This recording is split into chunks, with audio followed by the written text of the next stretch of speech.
Hello everybody, welcome to Learn Something. I'm Julio Herrera. I'm Gilberto Duran. We're the founders of Learn Something. We just wanted to let you know that today's video is sponsored by Tecnológico de Monterrey and want you to thank you for tuning in. Make sure to check out their webpage and their facilities. Thanks for the support. And remember, knowledge is only one step away. Thank you. Hey. Good to see you.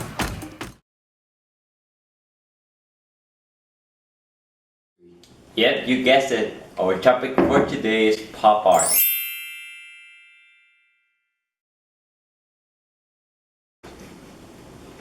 Hello everybody, welcome back to Learn Something. Today we will talk about a topic that is really interesting and also fairly important in art history. Yep. In order for us to start talking about pop art, we need to take it back to the 1950s.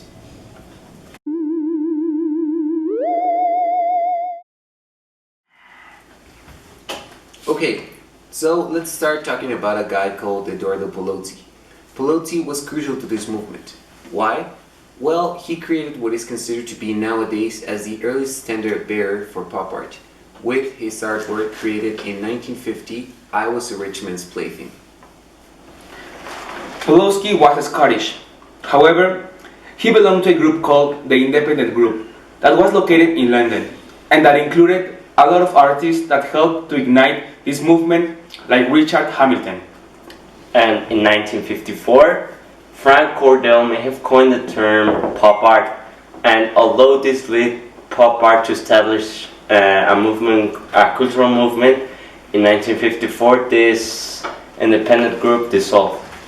However, this didn't stop the most dedicated artists, and in 1957 the first pop art exhibition came under the name This Is Tomorrow. Lawrence Holloway was the first critic that used the term pop art on a print piece, and he defined this type of art as popular, transient, expendable, low-cost, mass-produced, young, witty, sexy, gimmicky, glamorous, and big business. The movement started growing very quickly, and in 1959, the English art critic Lawrence Holloway wrote an essay about arts in which he called the arts and the mass media, which eventually helped popularize the movement even more and further to define it. In 1962, the term pop art first arrived in the US and was referred first by the Museum of Modern Art located in New York during a symposium. It is during this year that Andy Warhol exhibits for the first time his Campbell's canned soups and has his first ever solo exhibit. Also, it is important to notice that it is during this time that lots of artists are having their best moment and their best time. So, as a result, in 1964, the American supermarket takes place. And you might be wondering, what is the American supermarket? Supermarket. Well, the American Supermarket was a show held by Paul Buchanan's gallery. This show was presented as a typical USA small supermarket environment, except that everything in it was like the food produced, posters on the wall, and other things, but was made up by 6 artists, in which one of them was the controversial Billy Apple, also Mary Inman and Robert Watts.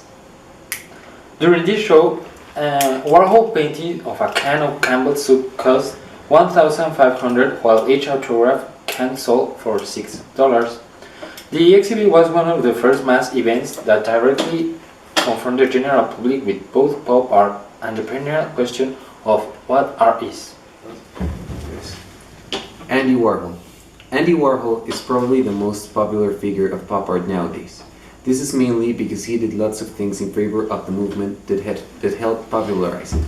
For example, he helped found the New York Academy of Art, which nowadays is recognized in a national and international level. Warhol was loved and cherished by many. However, he was hated and criticized by many others. Which leads us to the tragic October of 1968. It is during a public appearance that Warhol was shot by a radical feminist called Valerie Solanas, and he nearly died because of his wound. This incident took toll in Warhol's career, and both his work and the movement in general began to slow down. It is around this time that art critics and experts may mark the end of the pop art movement.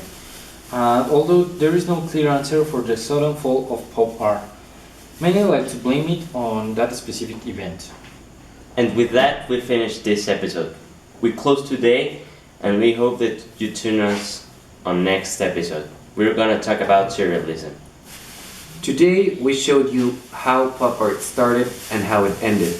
We hope you enjoyed, and make sure you give it a thumbs up and tune in for our next episode.